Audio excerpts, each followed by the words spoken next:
ನೋಡಿ ಫ್ರೆಂಡ್ಸ್, ಈ ಥರ ಆಗಿದೆ ಅದೆಲ್ಲ. ಇವಾಗ ಏನು ಮಾಡೋಣ, ಟೊಮೊಟೊ ಇದೆ ಅಲ್ವಾ, 1 ಕಪ್ಪು, ಇದನ್ನು ಇದರಲ್ಲಿ ಆ್ಯಡ್ ಮಾಡೋಣ.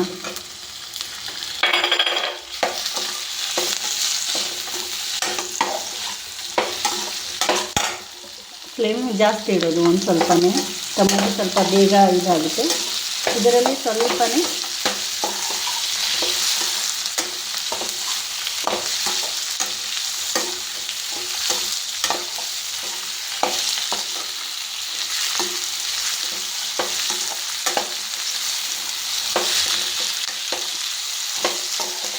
ಘಮ ತುಂಬ ಚೆನ್ನಾಗಿ ಬರ್ತಾ ಇದೆ.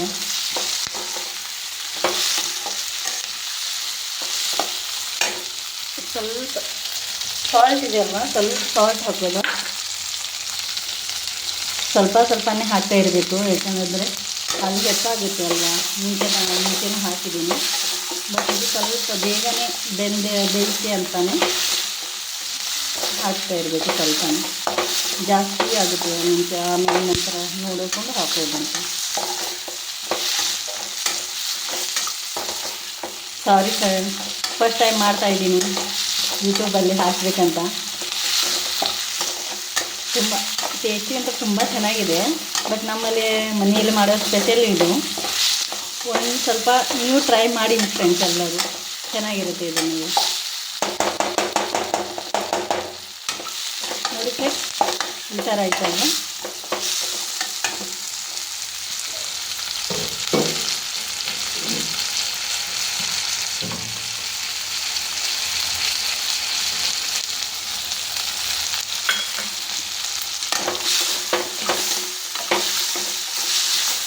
ಸ್ವಲ್ಪ ತಳ ಇಡ್ತಾ ಇದೆ, ಗಾರ್ಲಿಕ್ ಮತ್ತು ಜಿಂಜರ್ ಗಾರ್ಲಿಕ್ ಪೇಸ್ಟ್ ಹಾಕಿದೆ ಅಲ್ವಾ, ಅದಕ್ಕೆ ಆಗುತ್ತೆ ಆ ಥರ. ಸ್ವಲ್ಪ ನೋಡಿಬಿಟ್ಟು ಮಾಡ್ತಾ ಇರಬೇಕು, ಕೈ ಆಡಿಸ್ತಾನೇ ಇರಬೇಕು ಇದಕ್ಕೆ.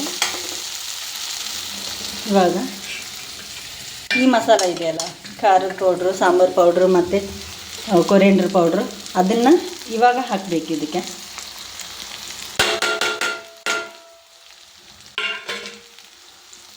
ಹಾಕಿದ ಮೇಲೆ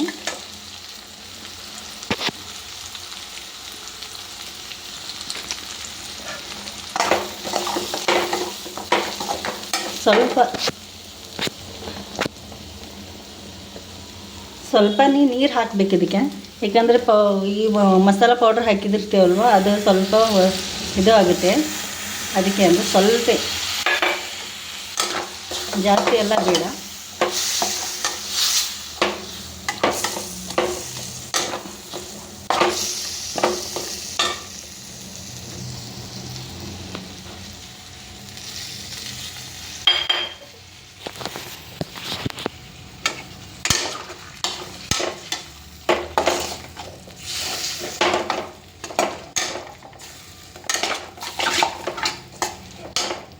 ನೋಡಿ ಫ್ರೆಂಡ್ಸ್, ಇವಾಗ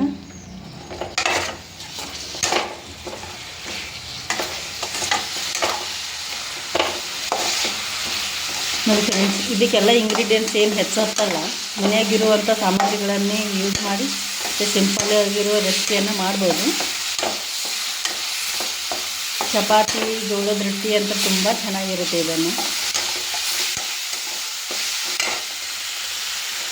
ನೋಡಿ ಫ್ರೆಂಡ್ಸ್, ಈ ಥರ ಆಗಿದೆ. ಸಾರಿ ಫ್ರೆಂಡ್ಸ್, ಸ್ವಲ್ಪ ಒಂದು ಸ್ಕಿಪ್ ಮಾಡಿದ್ದೀನಿ, ಅದು ಸ್ವಲ್ಪ ತೊಗೋತಾ ಇದ್ದೀನಿ. ಮೊಸರು ಸ್ವಲ್ಪ ಆ್ಯಡ್ ಮಾಡಬೇಕು ಇದಕ್ಕೆ ಸ್ವಲ್ಪ.